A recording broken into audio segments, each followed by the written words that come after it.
Hello, everyone. Welcome. Thank you for being with us. I'm just going to give it a few minutes to see who trickles in, but thank you for taking some time out of your day to be here with us uh, for our live interactive webinar. Make your website work for you. So that's pretty self-explanatory as to what we're going to be doing here today. We're going to be talking about areas of having a website, a web presence, maybe some branding, maybe some marketing in this world of digital, and make it work better for you. And the format that we do typically on these events is that we have three members of our community. We are Webheads United.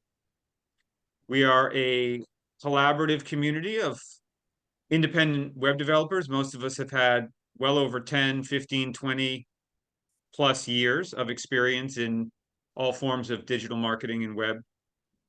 And so we're here to really just provide some insights into some really important things that people probably need to be thinking about when it comes to their digital presence. And every week or so, we do events like this where we educate the public, and hopefully you walk away with some good insights or something that you didn't think about. And then we also have a Q&A portion at the end. If anyone came because they have a specific challenge that they're working on, we can take Q&As from the crowd, questions from the crowd, and we can provide answers on anything that we brought up in the conversation here today, or anything that you might be dealing with or struggling with. And ultimately, if you're looking for some support, we offer a variety of web support services as well. So we'll have our contact information there. You can book a call if you'd like to talk to anyone directly. But basically, it is an educational oriented event. We're not going to really have too much discussion other than hearing from our presenters. I'll let them introduce themselves in a second. And so, if you want to take some notes, maybe have a pen and paper handy, that's probably a pretty good idea. Some people might be trickling in a little bit throughout these presentations, so I might reiterate some things a few times. And at some points during the event, we'll put our contact information there so you'll have it in case you need it. But let's start just really quickly by going around and introducing our speakers for today. We have three members of our community. We have a few more members in our community, and every week we have different presenters. So let's hear from who's going to be talking today. Let's hear from Sue. Hey, Sue. Hi. Hi, I'm Sue LaChapelle. I'm joining you from Maui today. I am a graphic designer with over 30 years of experience helping organizations develop strong brands. And I do this by helping them reach their target audiences through website redesign, digital marketing, social media, and print. I work with a wide range of clients from Fortune 50 companies to small businesses. As a small business owner myself, I understand the challenges you face, so I'm going to show you ways to increase your website conversion. Thank you, Sue. Appreciate that. All right. Mhm. Tom. Yeah, thanks so much. Tom Bartholomew here, beautiful northern Michigan, and I am a digital marketer, full service. What I do a little bit different is I work with roofing companies primarily. So that's my primary niche customer, roofing contractors, but I work with a lot of the skilled trades. That's really my forte. I was a builder for a while, and now I work marketing to help them get a better online presence. Thanks, Tom. And Pia. Greetings, everyone. I'm Pia Civiletti of Centium Associates, and I deliver branding, website design, graphics, and marketing, essentially to help you express you and your business electronically. I will be talking about the 2024 marketing trends. So should be some exciting new stuff in there to learn. So nice to meet you all. All right. Thank you. And as I mentioned, all of us in our community, we have years and years of experience, which is a really good thing in this industry that's ever changing. It's really important to work with people and take advice from people who have sort of been there, done that, and learn from experience. And that's what we're ultimately trying to provide. So let me just give a little context, and then we'll just jump in for why we do what we do here. But, basically the idea here is that, your web presence is a very important piece of your business, right? It's likely the first place people are going to see you. And if it's not working or working as well as it could, it can really cost you. And on the other side of it, if it really is working, and working for you, it can really be beneficial thing to your business. So there are many, many ways why a website works and a website does it. There are many different angles of approach. Working for what? What is the intention of your website? What is the strategy of your website? What are we comparing against, right? And everybody's different. Everybody has a different web presence. But there are some things that are really important to have as a foundation for a successful web presence. And that's the kind of stuff we're going to get into today. We're going to hear a bunch of information on sort of surface level information on a bunch of different topics. And like I said, if anyone has any thoughts or questions that come up during the talk and you want us to go elaborate a little bit more on anything that's said, hold your question, but we'll get to the question. You can put it also in the chat if you feel like that's what you want to do. We'll just know we're going to get to it at the end. But we ultimately want to just sort of be here to, provide some information for you, get a little dialogue with you, see what your challenges are, and see how we can provide either some guidance, some support, or if you need to hire someone for a project, of course, we all do that, and we can refer you to the right person. So that's what I want to say about that. So thanks for being here. I'm just giving it a few seconds for people to join. Looks like we're probably the main crew. Let's bring up our first speaker. It's going to start with Pia. And let me make sure you can share, Pia, because I don't think you can. I'm able to. So hold on 1 second. There you go. All right, take it away.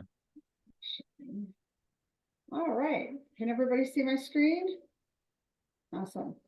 All right. Well, you already know who I am. So we're going to be talking about the hot marketing trends for 2024.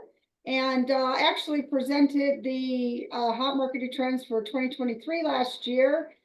There's a few that are the same, but things are changing and evolving. So that's really kind of exciting to see things change and things are not the same every year. We're going to start with branding. And the interesting thing about this is, of course, as marketers, we always talk about how, branding is really important. And a lot of people just kind of like, yeah, I got a logo. Yeah, I'm there. I have colors and stuff like that.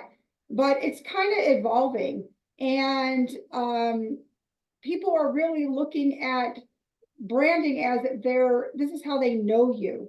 And sometimes now they're saying that actually the brand is kind of overshadowing the actual products. So there may be products that maybe they're not even that great, but they're selling like hotcakes because the branding was done so well. Right. And that's being consistent with your look, your feel, your image, what you mean to people when they look at, what kind of emotion are you eliciting with your advertising and your marketing, website design, things like that. So there are, and this is so funny because I've been in marketing for a really long time, probably a good, 20 years. And even in college, we were taught that your customers need to see you 7 times a year to remember you.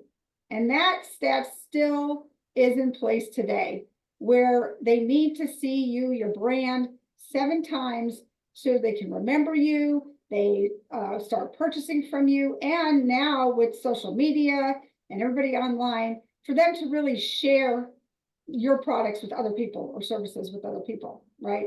So it's kind of that, start building that brand loyalty. So if you're only coming out, once in a great while with either an ad or some type of blog post or post on social media, and it's only once in a while, you may not be building enough excitement out there for people to really attach themselves to who you are and what your brand is bringing to them. I wanted to kind of talk about this one brand over here, and you see the picture, Cider. So Cider is an online clothing shop. And if you could see by the models that they have, not my age group, right? Much younger. They really focus on the young 20s, maybe to young 30s. But somehow, right, I was captured because someone sent me and said, hey, I like the stuff on here. And it was someone that was in their 20s. So then I start looking at it and I was like, well, I kind of like some of the stuff on here too. Let me start, ordering some things. The prices are reasonable. The quality is good, right? And their marketing is top notch. And the reason why I keep going back and looking on their website is, one, they keep hitting me up an email, and it's not like a nagging type of thing. It's fun. They're a fun company. When you order from them, they send you things like little tchotchkes, and they're really cute ones. I think they sent me socks with little magnet ears. I mean, they're goofy, right? Not that I would wear them, I actually gave them away, but I'm always going to remember that they sent me free socks with magnet ears on it, right? So they're really doing it well, and they're capturing a pretty broad market considering I am not their demographics. But they're doing it in different ways. They're creating a brand that is sustainable. They're sourcing their materials from different places that economical and sustainable, and they are worldwide, and they're really becoming kind of this group that's, hey, we're by the people for the people kind of brand. So it's being very attractive. So they're doing their marketing really well. They're staying consistent with who they are, and they're getting out there. They're on social media, even by the social media that they're using. They're not even on Facebook, right? Which is what maybe the older generation may be on more. They're on the younger, but I'm still attracted. So they're doing a really great job. And then you see I just put an email there, example of what they do. And this is something they send 3-4 times a week. They're sending me some kind of email with something that's like, hey, I saw you looked at this. Do you still want it, kind of thing, right? So they're really focusing on the customer. They're paying attention, using not only putting out their branding, but using the information they're getting from their customers to be able to market back to us. So essentially they are customer focused, right? And they focus on privacy and loyalty. Obviously, it's easy to build kind of a loyal crowd when you are focusing on what is important to your customers. And what's important to their customers is economical and sustainable, and just kind of, that cool, young kind of look. The other thing with branding that's really getting out there is most people, we focus on, we say, hey, we have a year plan for marketing. We have a 5-year plan. This is what we're going to do, across the next 5 years. Today, because things are changing so fast, people are moving to more of an adaptable, fluid marketing approach where you can have a 5-year plan and it could be there, but you have to really be ready to change, and be ready to change could be even monthly. If you're out there looking for, what's in the news, what are people talking about, what technology is changing, things are coming out new so much now that you have to be able to adapt quickly and be fluid with it, right? So that your branding really has to be strong so that you can easily switch things up, maybe change your ad focus, do a little bit different SEO type things, but it has to happen quickly. So these are the different things in branding, and why branding is becoming so important for 2024. And I mean, it's always been important, but it's really coming into the forefront in 2024. Moving on to content. So, we always go back to content is king.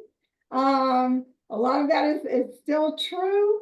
Some of the new things here, AI. Okay, we've been hearing about AI. Everybody's using AI.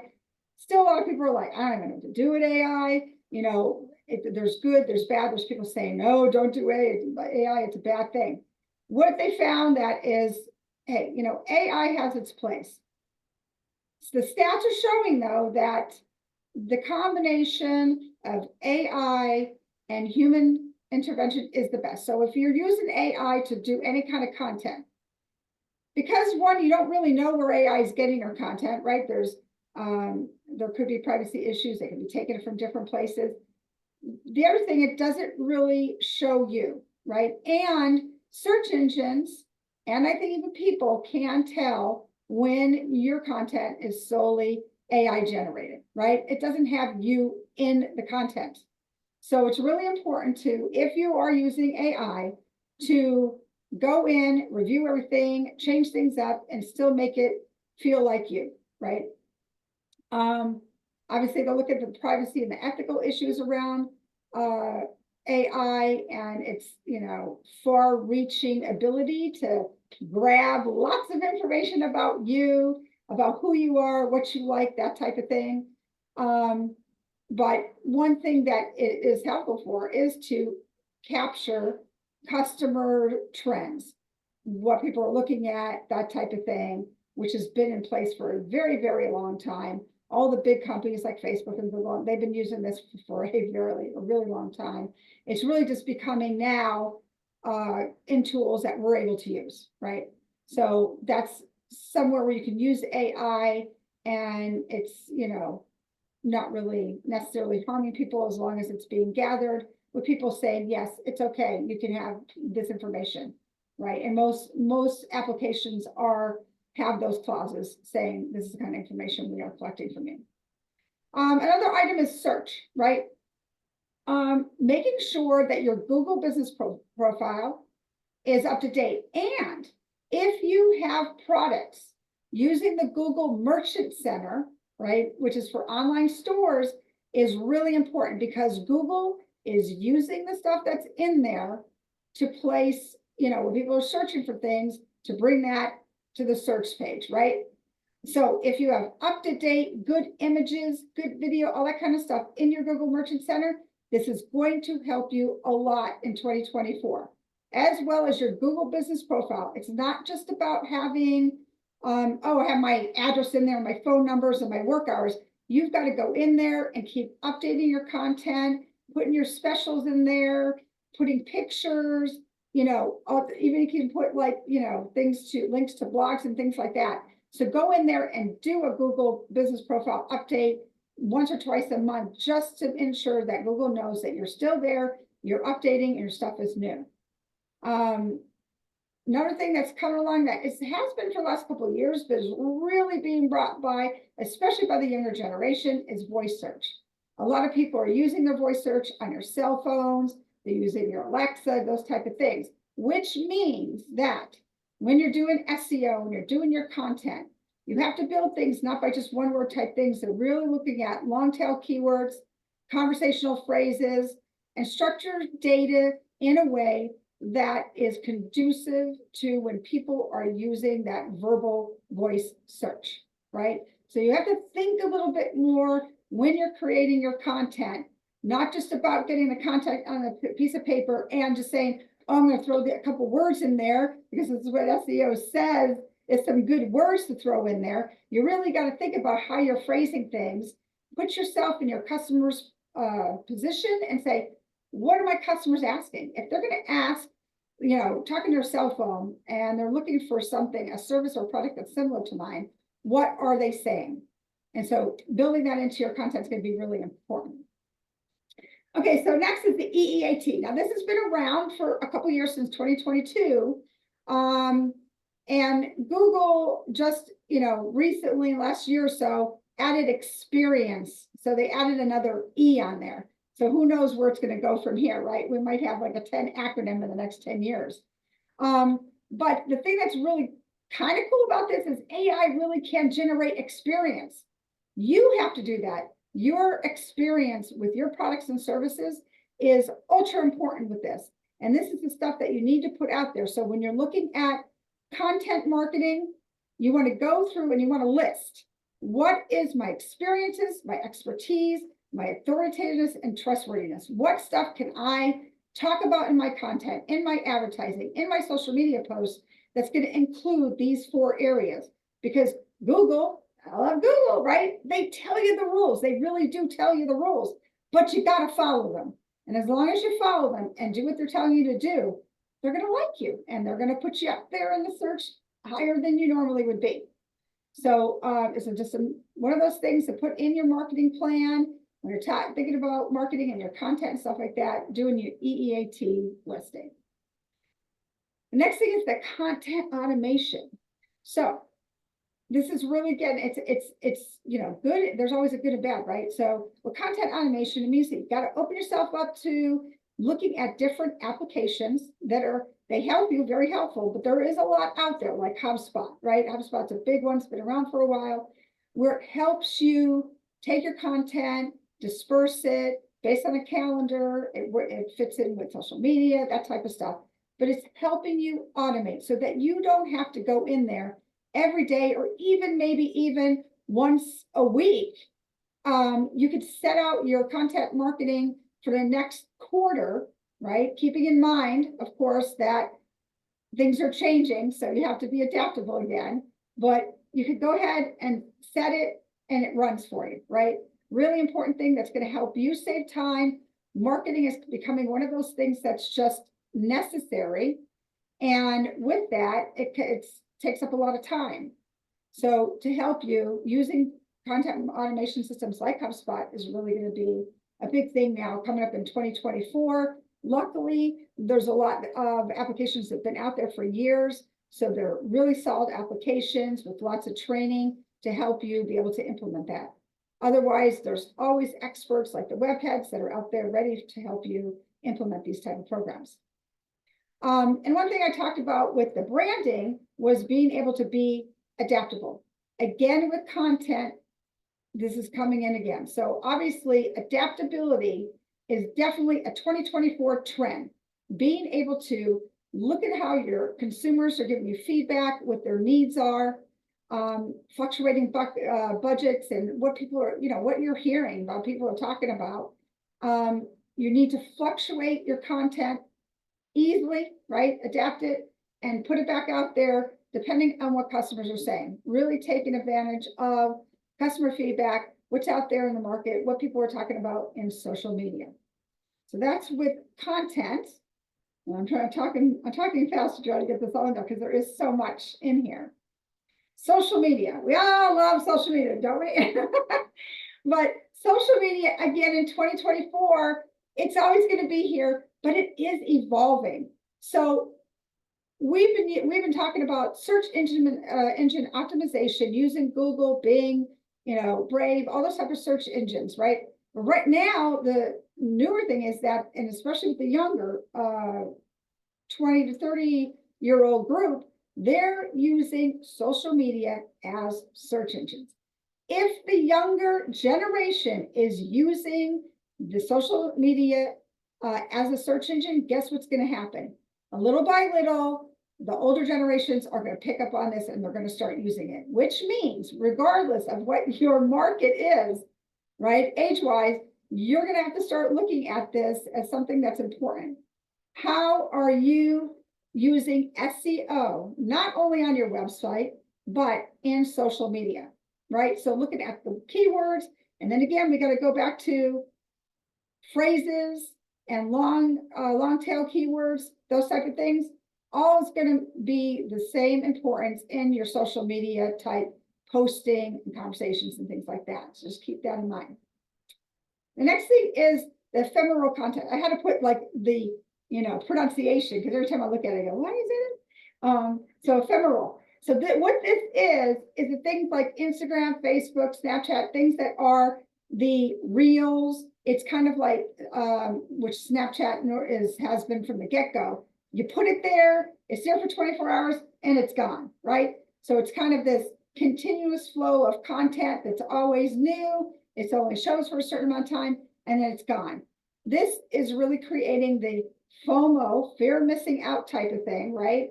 Where brands are really getting onto these applications and using the reels. YouTube now has it, right? So it's not just Snapchat and TikTok anymore.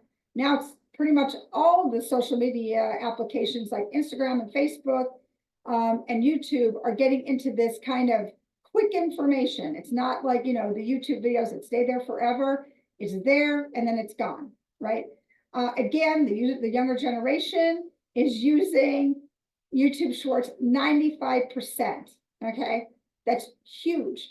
But we're seeing it. I'm sure you're seeing it on Facebook. I'm sure you're seeing it on YouTube, that they're popping up in your feeds.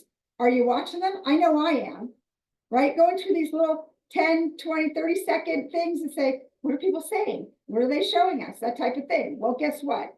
If you're looking at it, that means your customers are looking at it too, and your prospects. So looking at your marketing plan and determining how can I put this kind of content out there, which is 10 to 30 seconds. It's quick. And a lot of it could be just you, right? Selling you, your brand, showing your prospects who you are and what your brand's about. Meta AI, right? So this is in beta. This is something new's coming out for the different Meta applications, WhatsApp, Messenger, Instagram, where they're using chatbots to be able to communicate via these, kind of messenger type applications. So looking at that and seeing how can I use the chatbot to communicate to my end users, who's sending messengers saying, hey, so if you have a special going out about a new product and people are just messaging, how are you keeping up with that, right? Having a chat bot, look and see, are people asking for X, and having that chat bot respond to that so that you don't have to. So again, automation, saving time. This is going to be something that's going to be coming in the future out of beta, and something that you really probably should be looking at. This next one, nano influencers. So this also was a trend in 2023, but it's now becoming even a bigger trend where people who are on social media, this is their thing, right? They're out there every day, but they may not be that big yet, right? 1,000 to 10,000 followers. They are still really great places for, who wouldn't take 1,000 people seeing an ad or someone talking about your products and services to 1,000 people, right? Still a good amount of people. And the cost to be able to use nano influencers, the cost of advertising with them is so much less expensive. It's actually something that, an entrepreneur just starting out probably could afford to do, right? So looking at those influencers that have the attention of your market, who is your market? And then find those influencers and then contact them and say, hey, I want you to either talk about my product or maybe showcase an ad somewhere at the end or the beginning of the video or something. However, the influencer does that. Something that's really going to dominate in 2024. The other thing that's coming up that is a little bit of a change is the LinkedIn organic engagement. So LinkedIn's really been for, the B2B type of business. It's starting to really grow, and they implemented a new, what they call creator mode. So this is allowing people that have LinkedIn profiles, and it does a little bit of changes to your profile and things like that, but it helps you grow your influence a little bit faster. So there, you could go in and look up LinkedIn creator mode. It'll teach you how to change your profile over to a creator mode so that when you post, LinkedIn is saying, oh, this is, a more of an influencer, right? This is a creator of content, and your content would be shown a little bit more, seen more. So look into that if you are on LinkedIn and your end users. And now I think LinkedIn is really starting to grow with entrepreneurs and businesses. It's small business and big business. So it kind of has a real good combination of all of them. And one thing that we have, been talking about a long time is running ads, Google ads, Facebook ads, that kind of thing. The change for this year is where ads are getting popular, right? So X, aka Twitter, Pinterest, and Snap are now on the top of the list for ads. TikTok and YouTube kind of being in the middle, and now Instagram, Facebook, and LinkedIn going towards the bottom of running ads. Now, looking at this, obviously you have to keep in mind, who are your customers and where are they? And the cost to it and balancing, right? So maybe you take one and try to do a Pinterest ad, but then maybe you do something on YouTube, or maybe you do something on Facebook and do a little combination. Look at what is happening, see what the traffic's like, and then adjust your advertising budget and focus, based on your results. But that's what's coming out right now, saying that Pinterest and X and Snap are the ones that are coming on top with running ads, which is really kind of cool. Alrighty. Now this is to finish up just general other trends that are out there. Of course, Google again with the SGE, Search Generative Experience, which they are telling us the better your imagery, the better your videos, the more they're going to drop you into one of their carousels. and serve you up when a customer is searching for that type of material. It's kind of, it's been around for a little bit, but they're improving it, obviously using more AI, going out and looking for trends and consumer likes, dislikes, that kind of thing. But when you have really good quality imagery and videos, that's what they're really going after right now. The next thing is data privacy, and I actually talked about this in the 2023 trends, but again, it is dominating in 2024, and it's getting to the point where customers are so wary about their information that being very transparent with your consumers about how you're going to use their information if you're collecting it, and then putting that on your website to say, hey, this is what I'm collecting, and this is how I'm using it. Really important. It makes your consumers and your prospects feel just a little bit safer, and then they're more apt to use your brand because they feel that you actually care about their data privacy.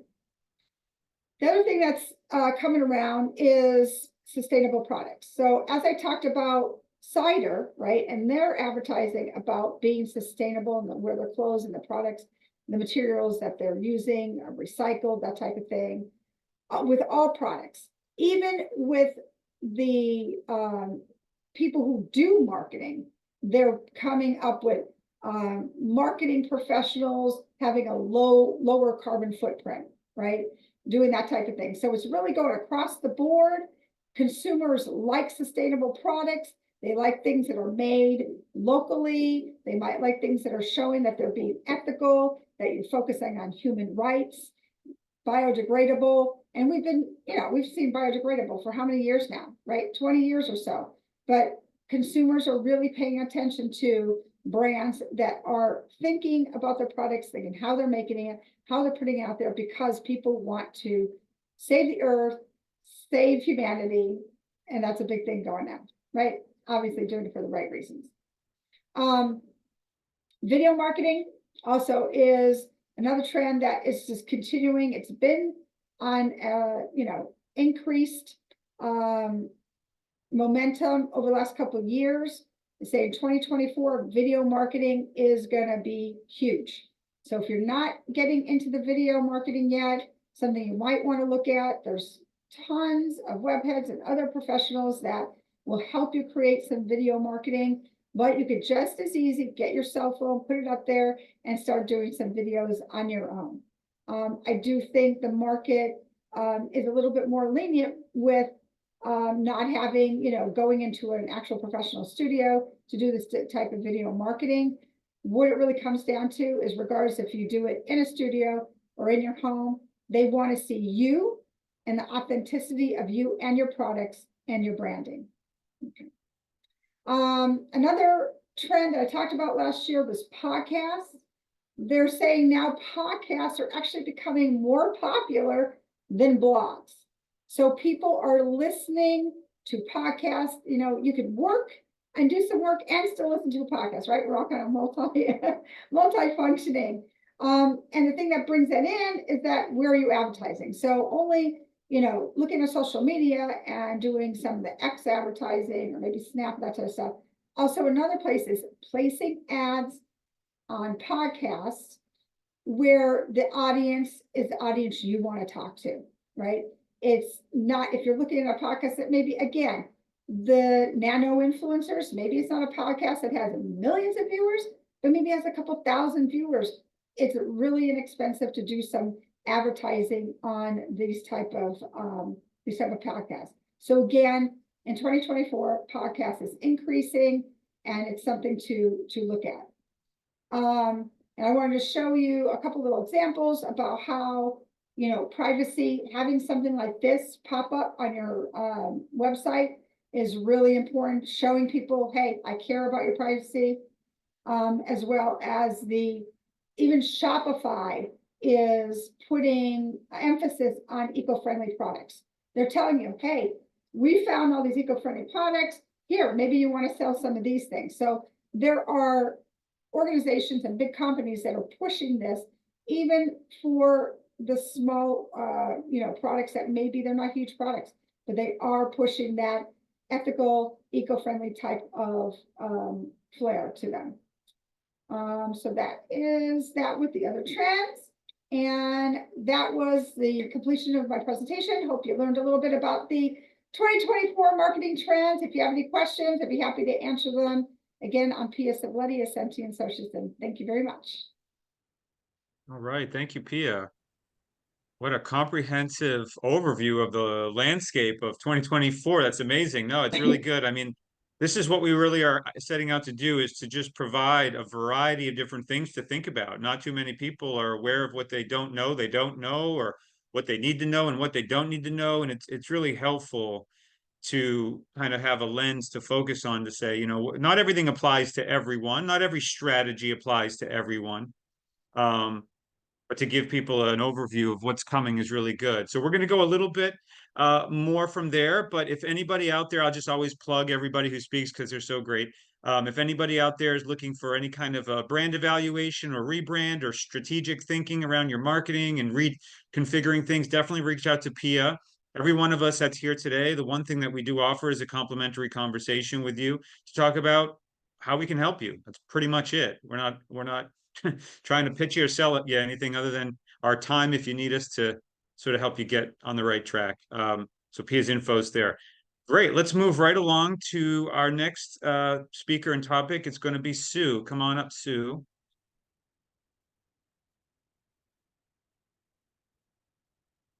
All right, I'm just sharing my screen. Oh, sorry, I'm just sharing my screen. You see my screen there? Yes, we can. Yep. All right. Sorry, I was sharing before I unmuted, but there you go. All right. So that was a lot of great information from Pia. So what I'm going to talk about is ways to increase your website conversion. And so I'm going to talk specifically about the website. So I know she talked a little bit about kind of marketing in general. So I'm going to talk specifically about website, but keep some of the stuff in mind of what she talked about as well, because we're going to talk a little bit about some of those with so a little bit of crossover, as well as what Tom's going to talk about next in SEO. So professional, functional, and attractive website design is essential for a small business. So hold on here, get over my there. That's me. And so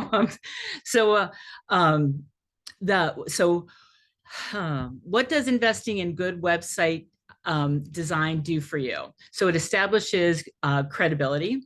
It increases brand recognition. It supports your SEO efforts. It improves your user experience. It generates leads. It converts them into customers. So what does this do for your business? So it builds a strong brand image. It helps you stand out from your competition, and it increases the chances of converting your visitors into customers, which really is the bottom line, what we want our website to do. So the first thing we're going to talk about is avoiding cluttered design. So you only have 5 seconds to make a first impression. So have you ever landed on a website and immediately just felt confused?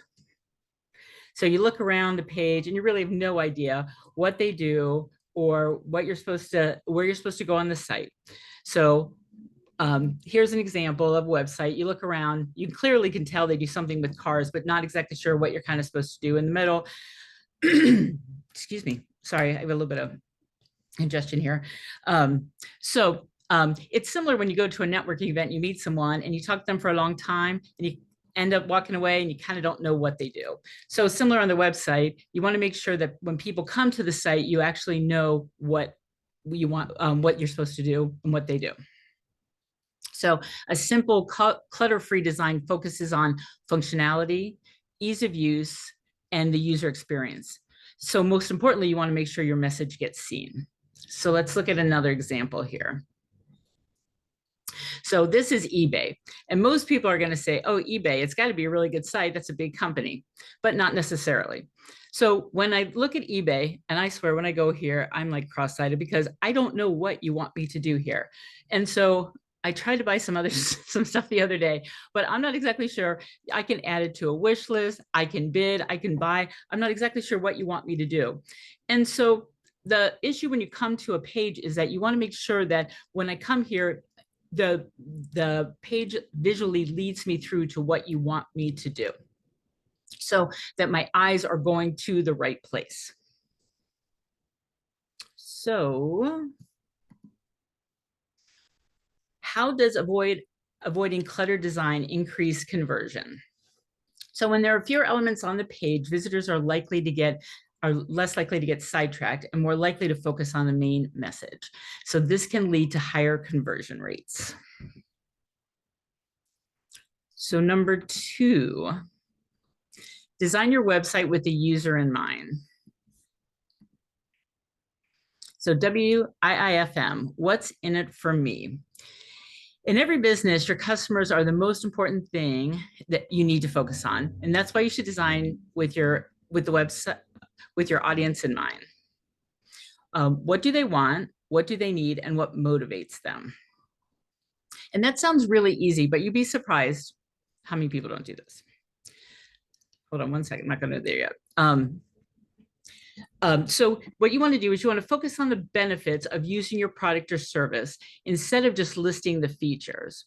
The product value isn't in the features, it's in the desired outcome. So what we're talking about is when you're talking about your company, you want to make sure that you're not talking about how great the company is or how great everything is. You want to talk about what is in it for me? What are the benefits that I'm going to get from it? Why do I need to use this? So you want to be using words like you instead of we. So it creates more of a personalized message and you're talking directly to them. So the example that I want to use is Apple's campaign, Think Different.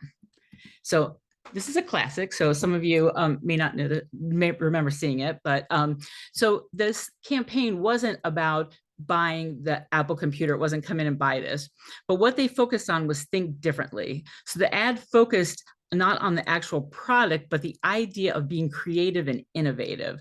So something that resonates with their target audience.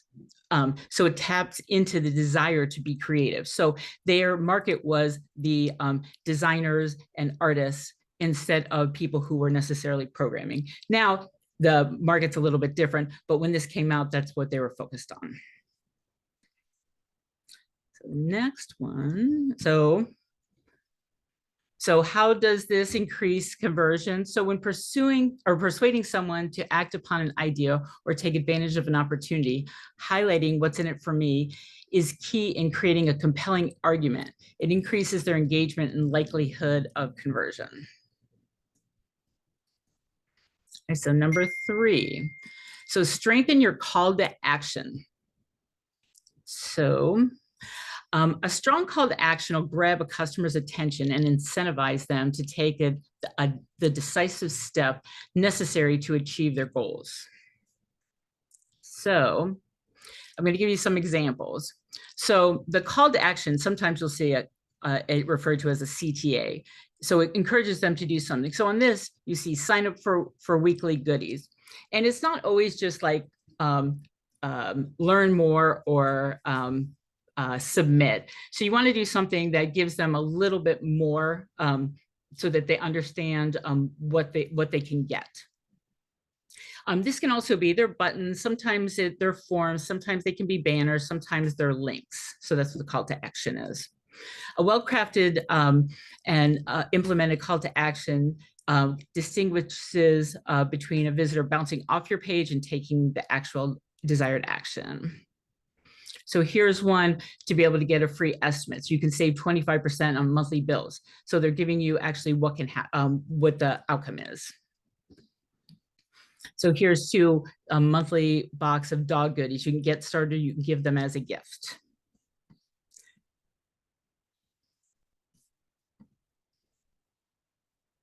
So ready to start your 30 days of free yoga. So again, it's giving you what it is, you can get started. Some of the ones that we're also seeing is that if you click off of it, it says, yes, I want to pay full price. So they're getting a little bit creative, showing you what the repercussions could be if you don't use the incentive. The other thing with the call to actions is you want to make sure that you test them, because the slightest change can make a big difference. So you can use sign up versus register versus enroll. So all of these make a big difference in your, depending on who your audience is. Color can make a difference, placement, changing the size and position. So all of these make a difference. So when you start using the different calls to action, try to test them so that you can see what works best with your audience. Oop. I don't want to miss this, because this is how you can, so how does the right call to action increase your conversion? Without a clear and effective call to action button, users may leave the site without taking any action, resulting in missed opportunities for conversion. So the next one is using visuals effectively. So visuals such as images and video content contribute to the site's aesthetic appeal, breaking the monotony of pure textual content and making it more interesting. They're excellent storytelling tools that improve the user experience by enabling better understanding and conveying the message more effectively. So video is the first one we're looking at. 86% of marketers say that video has helped them increase traffic to their website. And search engines often prioritize websites with video. So the first one, this one you can tell what the company does with the trucking. Excuse me. And shows the dedication of the people. It shows them at work, and shows a little bit more about what they do. The second one, Rolex. Rolex is known for the craftsmanship and quality of the work. This video shows up close what the company does, as well as is able to convey the brand. Excuse me. Illustrations. Large illustrations in 2024 are replacing photography on websites. The illustrations are able to show concepts in a different way, and in a different way photography is, and it's a little bit less expensive than photography is. So so what we're seeing in 2024 is a trend towards more illustration, as well as it can tend to load faster on the page. So how does the right visual increase conversion? Not only will these visuals catch your target buyer's eye, but they also understand the benefit of using you. Get back there.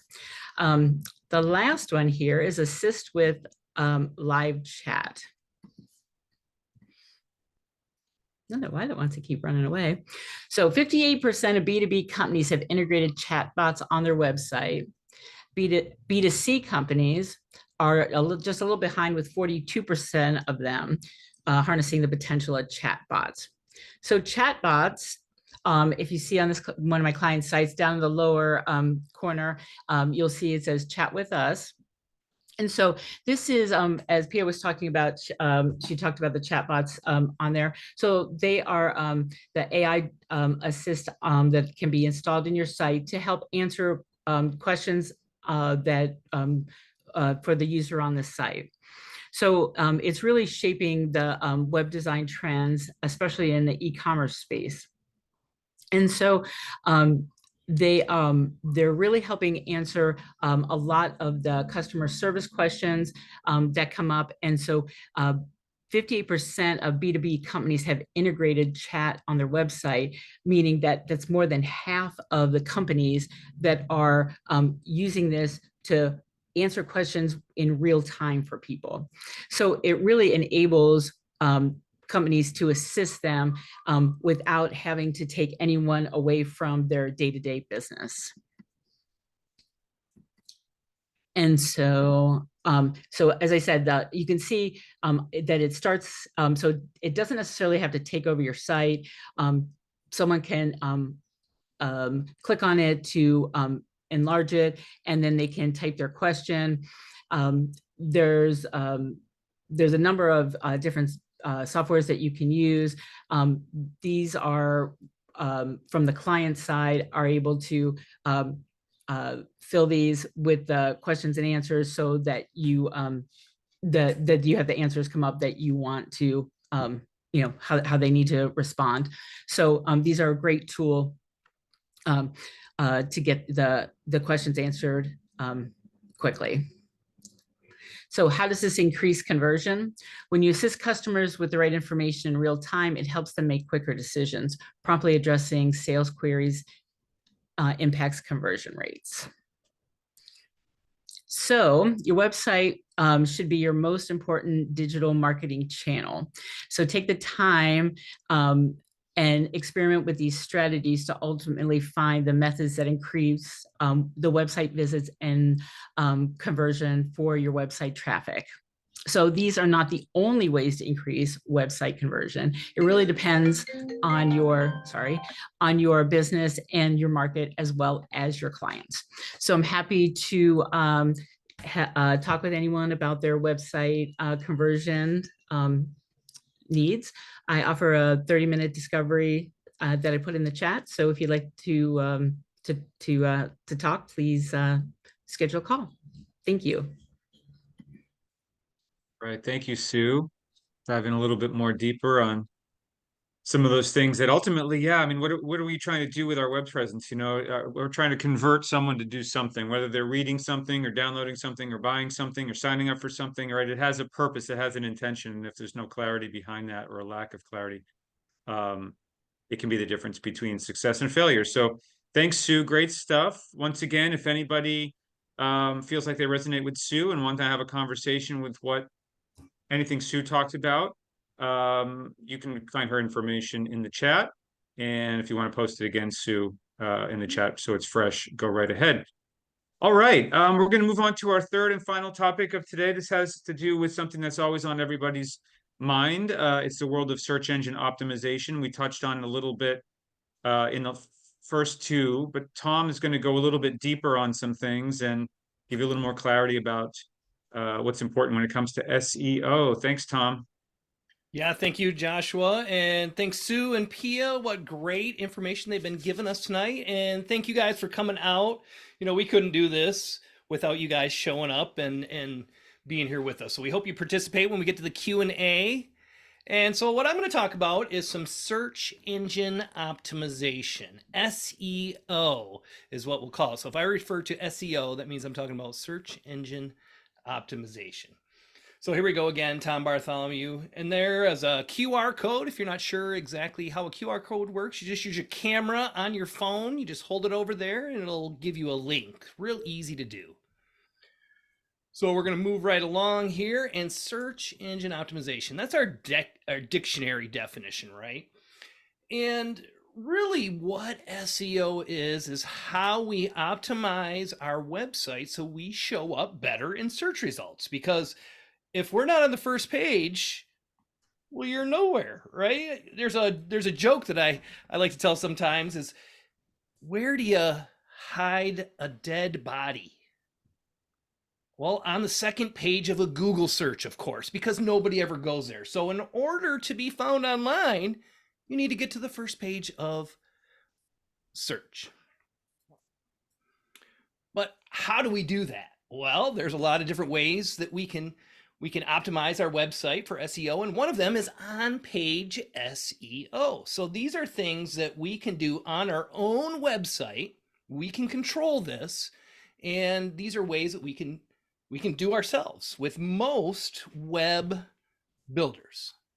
So the URL, so we have our domain name, right? And then it's .com, whatever it is, / after that, the slug is what it's called. I work with a lot of roofing companies. So what I would do is after their .com, I'd put in Detroit roofing. Okay, so I can control that. I can control what that page slug is, a URL slug. That will help in search engines. Same thing with metadata. So our metadata, those are the titles, meta descriptions. That's what you see when you do a search result. You type something in, and when you see each result, they have a big bold letters that kind of give you your title of what that page is going to be. That's the meta title. And then below it, the description that's describing that page is the description. And what this does, now there's no guarantee that Google is going to use your title and description if it doesn't describe the page properly. But what this will do is it will help increase your conversions. When somebody is in a search result and you have a good, convincing title and description, that's going to help get people to click on your listing. So schema markup, structured data, you might or might not have heard of this. It's just like a language that search engines will use, and they will kind of organize your page. It'll have your address, city, state, things of that nature that you tell Google or search engines what your business is about, that information, that structured data. Heading tags, this is a really good one, and often overlooked, the H tags, sometimes referred to. And what these are the biggest, boldest letters or biggest, boldest words on your website. So right at the very top of your website should be your H1 tag. That one's arguably the most important, is your H1 tag. So that should describe what that whole page is about. Now below that, you can have H2 tags, H3 tags. They should be nested properly. So an H1 should be, or H2 should be below an H1, and H3 should be below an H2. So you want to nest them properly, but these are great ways to also highlight and tell Google and people, humans, right? If you use proper H tags, because people like to scan through your page, you're going to tell them what your page is about. So this next one's really important. Alt text, alternative text. This is what we use to describe our images. I'm not sure if you ever held your mouse over an image and then some words pop up. Whoa, well, that's your alt tags, your alternative text. And so the reason we need to have this, because there are a lot of people that crawl the internet, that search the internet without any images, right? They use screen readers. So if somebody's blind, they're going to use or hard to see, they're going to use a screen reader that will read to them what each image is. So you need to make sure that you're not just spamming it with keywords, that you're actually describing what is in the picture. It's very important to describe what is happening in the picture. Now, if the picture, again, I work with roofing companies, so if the picture is a roofer up on a roof, well, great. That's going to help with your search engine optimization, because you're going to describe a roofer working on a roof in Detroit or wherever. See what I'm getting at here is all you have to do is make sure that you're describing the image.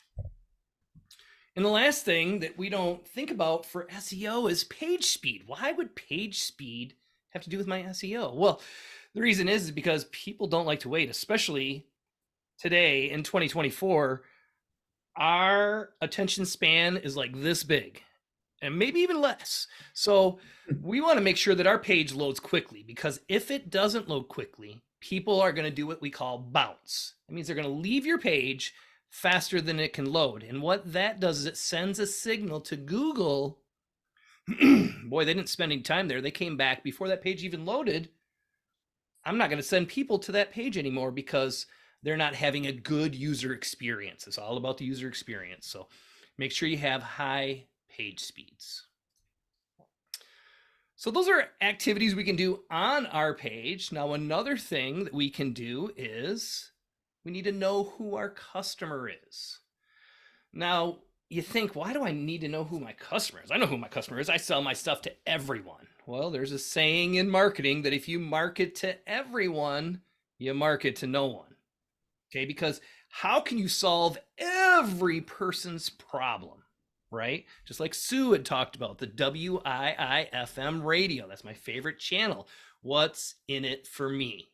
When somebody comes to your site, if we know who they're going to be, we have a good idea, our buyer persona, if we fill out, and I'm not talking about just in your head think, yeah, I know who my ideal customer is. No, fill out a buyer persona worksheet. There's all sorts of them online. I'll share a link in a minute, but fill that out. Have multiple buyer personas. If you serve a couple different people, I work with roofing companies.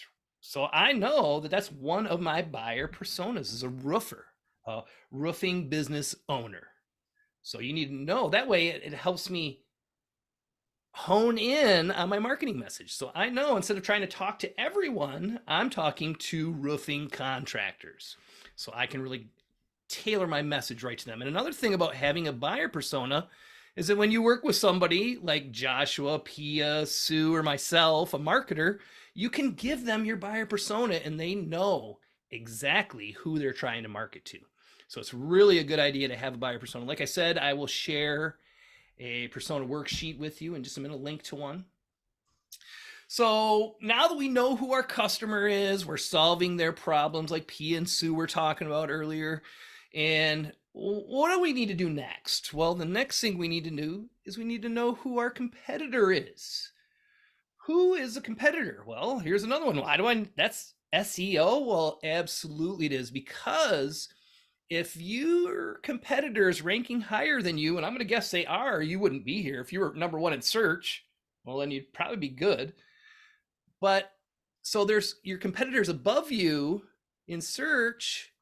We need to see what they're doing. What are they doing? What keywords are they using? You know, where do they have, what directories are they listed in? So we need to figure out all that stuff, who our competitors are, what keywords and marketing channels are they using? Well, there's ways we can do that. SEMrush, WooRank, SpyFu, just to name a few there. There's all sorts of tools to do this. My favorite is SEMrush. That's one I use on a daily basis. But you find one that you like, and that's what you want to do. You want to find out who your competitor is. You can even go on Google and probably figure it out as well without even using any of those tools. It just takes a little bit extra work and time.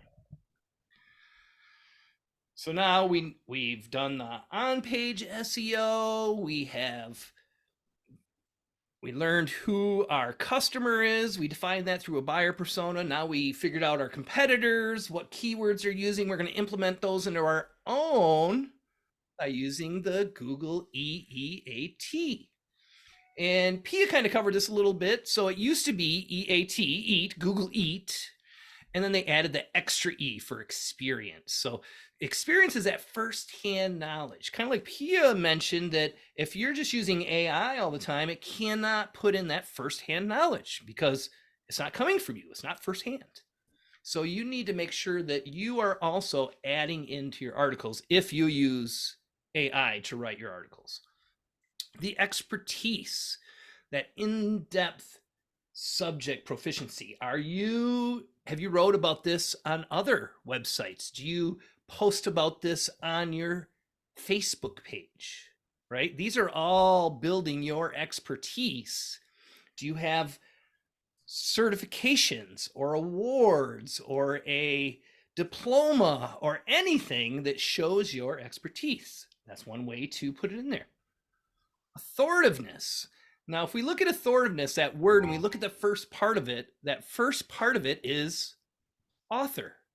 So a great way to build authoritiveness is to author articles on other people's websites as a guest blogger, onto LinkedIn has a great thing now where they are reaching out to experts to answer questions. So there's a lot of ways that you can build your authoritiveness. Are you credible? You know, are people recognizing you as an authority on that? And you get that just by being an author. Think about it. If somebody writes a book, they author a book, well, that gives them a lot of authority. So there's a lot of ways that you can build your authority. And then trust, of course, people want to know that they can trust you. They want to know that their money is going to be well put to good use by trading for your widget or service. So are you trustworthy? And that just comes down to business practices. So our reviews on Google, probably the biggest one to get a review on, are going to tell people whether you are trustworthy or not. So make sure that you're keeping up good business practices. And so after we author some content, we use Google EAT or EAT, some people like to refer to it as. Then we need to make sure we're also going along with the Google updated guidelines, other guidelines that they have for our content. So not just the EAT, but also original helpful content. Now, the reason we want to do this, we want to have original helpful content. It's not all about search engines. In fact, Google will even say this. They'll say that you should write your content for people. User focus, not Google focus, because then we just come up with a bunch of keyword overused and it's just not readable. It's not digestible. Nobody wants to read that. So what you want to do is you want to make sure that you're using helpful content. You're writing it for people, for humans. Same thing with diverse formats. You want to use different types of content. Use video. P was saying that's going to be a big thing for this year. Video's been a big thing for a couple years now, and people are just really starting to get onto it. Everybody is. So making videos, I mean, we all have a phone. Just pick up your phone, record a short 30-second thing, and then post it onto your social channel of choice. Even that, you will see some great results if you're doing it on a weekly, a daily, whatever you're doing on a continuous, semi-often basis. And then like I was talking about earlier, people first content. We just really need to write for people. Make sure they understand what's in it for them. How are we solving their problem? That's really, really the key. So now we've done all that stuff onto our website, and people always go, they come to me and they go, hey, Tom, how can I get more searches in my local area? So I talk about local SEO. So there's a couple things that you can do, and I don't really have it on here, but one thing is you want to take a nap. Well, not literally, but NAP. You want to take your name, address, and phone number. That's the NAP. NAP, name, address, and phone number, and make sure it is exactly the same across all directories. And then when we talk about directories, we talk about the Google Business Profile, formerly Google My Business, Google Plus. There's been a lot of names for it, and they've changed it all the time. And they'll probably change it here in probably tomorrow, as soon as we get used to it. So anyways, right now, that is the biggest thing and the best way for you to get your local market is a Google Business Profile. Like I put there, it's your SEO powerhouse. That's your local powerhouse. Because when you do a local search, think about what you typically see. A couple sponsored ads at the top, and then you'll see if you're searching for a, let's say, roofer, as an example, it'll show you through a map with 3 roofing contractors. Sometimes they play around with what they do. They call it the map pack or the 3-pack. There's a few different names for it. So with that, you just want to make sure that you are updating it regularly. You're getting customer reviews. You're getting people to ask questions. There's a very hardly ever used is a Q&A on the Google Business Profiles. Well, nobody's asking me questions. Well, then tell somebody, hey, do you mind putting that onto my Google Business Profile so I can build a Q&A section? It's going to help your profile gain visibility. And I always post to it just like I would any social network. So if I make a post and I put it onto Facebook or LinkedIn or X or anything like that, I'm also posting it here on my Google Business Profile. No doubt. So now I want to talk about what I started with there is the directory citations, the NAP. And really, when we say make sure it's uniform or it's exact, that's what we mean by exact. So if your name is Bob the Roofer, like Bob the Roofer, then that's how you need to have it in all of the directories. That's your name. So what I mean is don't put Bob the Roofer in one and Bob's Roofing in another directory, because that's going to confuse not only people, but the search directories, the search engines that are going through those directories. So you want to make sure that your name, your address, and phone number is exactly the same. And then find relevant directories. So you can do like do the Yext, and it'll put you in like 60 directories. You can pay for it on a monthly plan. I use that. It works great. But also you want to find other directories that are not just in that auto directory listing. Is you want to find ones that are applicable for your industry. House, Angie's List, Nextdoor, Judy's Book. These are ones that I go into when I'm building websites for my roofing companies, when I'm building local citations for them or directory listings. So you want to make sure you're checking those out all the time, because they will change for whatever reason. And you want to just make sure that they're always has your name, address, and phone number exactly the same. And then really, how can we even track or know if any of this stuff is even working? Well, we need to have analytics of some sort. We need to know what people are doing. How much traffic are we getting? Is it going up month over month? What is happening? Do we have a bounce rate? And what a bounce rate is it people that leave our site before it even loads. They get out of there within the first couple seconds. They bounced. Right? You go in, I don't like this, I'm bouncing. So we want to keep that low. We want to keep their bounce rate low. That's what that page speed, everything. And then the conversion rates. We were talking earlier about making sure our call to actions are good and which call to actions to use. Well, a great way is just to test those. Have a certain call to action on some buttons, and then on another page have a different call to action. Which one works better? Which one actually gets your users to take action? So a few things that we can do. We can use Google Analytics is the one I really like. It is a free tool that Google puts out. It's one of the best as far as getting the Google data, right? So if we want to know what's happening on Google, and they are the search gods, they're the biggest, we need to look at Google Analytics. But there's other ones. I use SEMrush. And there's all sorts that you can find out there. So pick your favorite, try a couple out. Google Analytics is free. You connect it with a little bit of code snipping into your website. Super easy to do. So make sure you're not only doing all the rest of the stuff, but we want to check and find out what's happening. So that way we can go back, we can alter, we can change, adjust, and re-optimize it so it gives us better results, and we will be just doing amazing in the search engines if we do all that stuff. So again, thank you for coming out.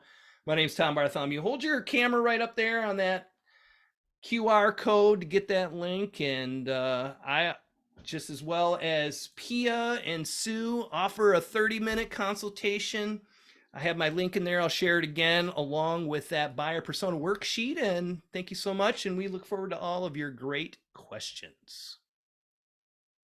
Thank you, Tom. Again, it's such a thorough and informative, wide-ranging conversation, which is great to start, because we want to sort of cast a wide net, and then of course it comes down to you and your needs and your strategy, and that's where we're here to help. So we can do a little bit of that here if we'd like to. As I mentioned at the beginning, after our presentations, we open it up to anyone who might be still with us, who wants to ask a question about any topic that was brought up, talk a little bit more in detail about it. Or maybe you've got something that you're dealing with that you just have a general question about. We could take that as well. And if anything is here that is, anyone's here that has a little more in-depth or personalized need to go over some things in more detail, this is why we offer our consultation, so we can support you there. So usually I like to just quickly check the chat. If anybody does have a question, you're more than welcome to raise your hand there in the reactions tab, or come off mute, introduce yourself, and ask a question. If you're more comfortable asking a question in the chat, that's fine too. Just make your question sort of clear so we know what you're talking about. I'm looking in the chat. I don't see anything here that was not addressed already. I don't know if we want to circle back. We had a question from Cheryl. Let's start here just while all of you decide if you want to ask a question or not. Cheryl had asked, is there a need to have your call to action be tangible for better conversion, i.e. a free consultation versus getting clear about X? Okay, great. So we had a little bit of feedback back, but Tom and Sue, why don't you we'll start with Tom. Just if you could just address that, just so everybody here can get a sense of what that means, and then I'll go to you, Sue, as well. Sure. And, Sue really covered this, so I'm sure she'll have more to say than I do, but it's really that what's in it for me. So if you have a call to action that is not telling them what they're going to get, what happens when they press that button, what is in it for me truly, then I might not click on it. So there's that psychology of the call to action. So if you tell them what they're going to get versus an ambiguous statement, you're going to get better results. I'll pass it over to you, Sue. Makes sense. Go ahead, Sue. You're on mute. I clicked on it. Yeah, and it is, and it's the more specific that you can be, and you don't want it to be sensationalized, but you want it to be, limited time, anything to make them click right away. And to use things like discover, transform, it doesn't always have to be learn more. It doesn't have to be click here. Just try to use something that's a little bit more creative. Action verbs are, help. So just try to think about, use a thesaurus. I try not to use the AI. But try to use a thesaurus. I'm old school.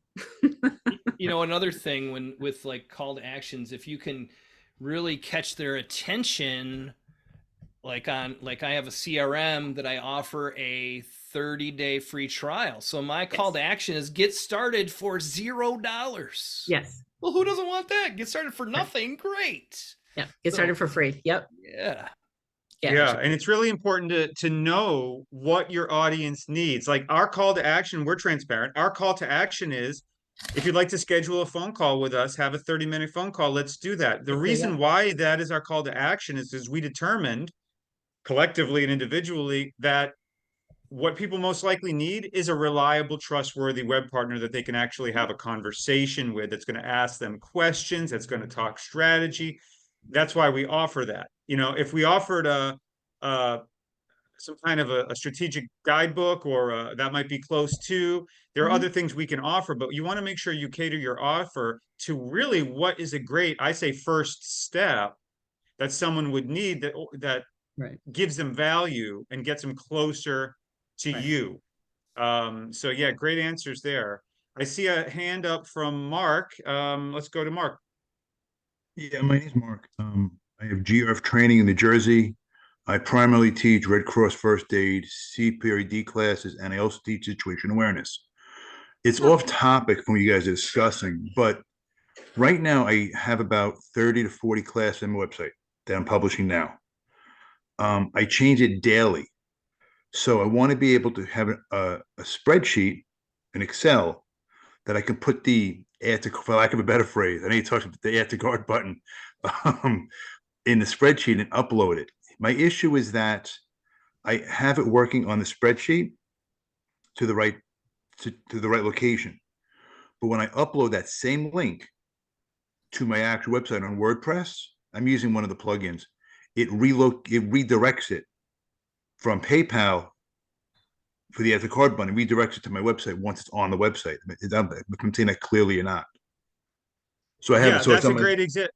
Yeah, thank you, Mark. That's a perfect example of a very specific technical issue that you're having, which is great. That's what we're here for. We're here to help with that too. I don't know that we're going to be able to give you any real answers with clarity on this call here, other than to say, it might be worth scheduling a call with, say myself, possibly PSU, Tom. I don't know if anyone deals with automations and things like that.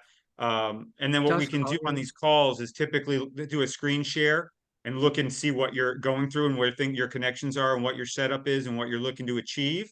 And then we can see if we can either point you out in the right direction, give you some great advice, or help you do it. I just don't know if we're going to be able to really get into the weeds on that one. But yes, we are a group that can help you. And we have other members of our group that are automation specialists and things like that. So if one of us can't do it, we refer you to the right.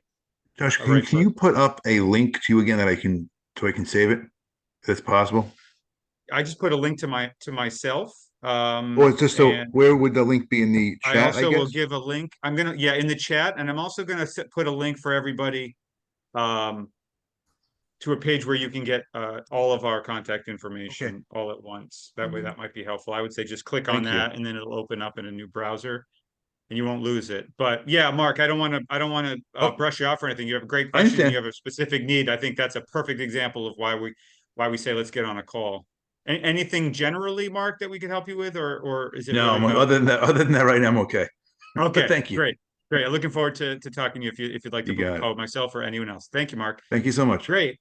And thanks for stepping up. Anybody else here? It's that easy. Don't be shy. If you have a question, now's the time to do it. There's no silly questions. We're just going to be honest with you and tell you if it's something that we can address here in general or, on a call. Put it in the chat if you want to. Other than that, while I'm waiting, I'll just kind of go into my typical spiel here. I'll take a question if it comes up. We also love your feedback because it helps us to figure out if these events are actually helpful to our audience and if what we're doing is ultimately the right thing for you all. So I want to put a link to a real quick survey. It's just a couple questions that kind of gives us some feedback. You're not going to be put on a mailing list. You're not going to get spam. We don't do that kind of stuff. We're just genuinely looking for feedback. And what you will get is all of the slides from everybody's presentation here today, which is good as a reference. So if you wouldn't mind just taking 30 seconds or a minute and just filling that out, it's really helpful. Other than that, I'm not seeing any questions in the chat. I'm not seeing any hands raised. So I'm going to start to just wrap it up here and say thank you all for joining us. We sincerely hope that you got some value here today or got some insights or things to think about. Please click on our links if you think you might want to have a call with us and any one of us in the future. I will also do one more thing here and post a link to our next event for those who might be interested in continuing hearing what the webheads have to say. We have our next event coming up in 2 weeks from now. That is a conversation about lead generation, attracting great clients. We touched on some of this stuff here today, of course, but there's also always more we can go into, and that's what our next conversation is. So let me put a link real quick. Thought I had it pulled up, but I didn't. And if anybody would like to join and register for that, feel free. But other than that, we just thank you so much for being here, and we look forward to helping you any way we can. We'll stick around for another minute or so if any other last minute questions come up. Otherwise, we just wish you a really great rest of your day, rest of your week. And we look forward to working with you if you can use our support. Thanks. Thank you all for coming out. Thank you. And everyone, please, Bye. there's no obligation for anyone to schedule the discovery call. Usually you get something out of it, have a call, pick someone's brain for a little bit, get you thinking about what you can and can't do for your site. So I've had some great calls, so hopefully everyone will take advantage of that. Perfect. Thank you, Sue. Mhm. Very informative.